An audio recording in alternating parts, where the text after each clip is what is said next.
The progression of effective reading instruction, before, during, after model. This presentation will help you prepare for the 3 stages of reading instruction in your classroom and ensure greater levels of student comprehension and success with the text you assign. The before, during, after model. Reading successfully depends on many factors, and we can help students learn more from reading by attending to these factors before, during, and after reading. The 3 stages of reading instruction each have different tasks. Before reading. What should students do before reading? Text should not just be handed out to students. The text should be prepared for students, and students should be prepared for the text. Teachers need to analyze text before they give them to students, asking themselves the following questions. What knowledge does the author of this text assume that readers have? What reading skills are necessary to understand this text? What types of difficult vocabulary are in this text? How abstract are important concepts in this text? Are there examples to help students understand? Does this text clearly connect to other texts and to our driving question? How much of this text can I reasonably use in a lesson? During reading. What should students do during reading? As students make meaning from the text we give them, they need opportunities to read, talk, and write. Students need to talk to each other about the text and content.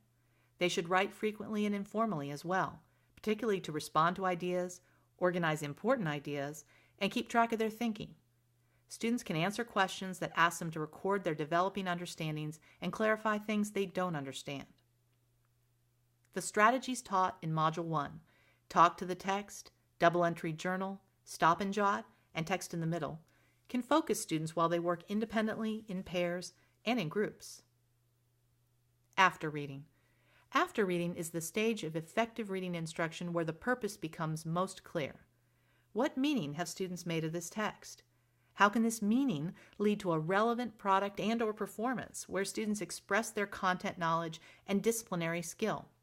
In other words, what can students analyze, evaluate, or create in response to this reading?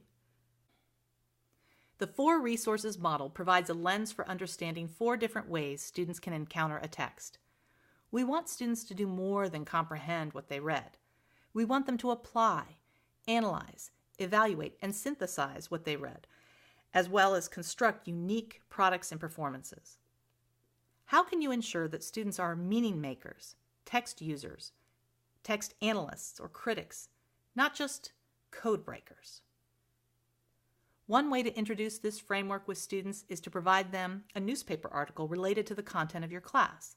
First, provide students with some very basic questions that require no more than decoding. Then, have them use what they already know to answer questions that get at basic understandings of the text. Next, ask students to think about how they could use this text as evidence in an argument. What type of text is it? How authoritative is it? How could they use it? Finally, have them critique the text and identify some problems with it, and then ask students to redesign or rewrite the text to address these problems. Or, you may choose to have them analyze the text looking for bias and point of view, and then engage in a question the author exercise in which they challenge assumptions made by the author. Now that you know the before, during, and after model, you have 3 stages to think about as you design a lesson. What will your students do before reading, during reading, and after reading?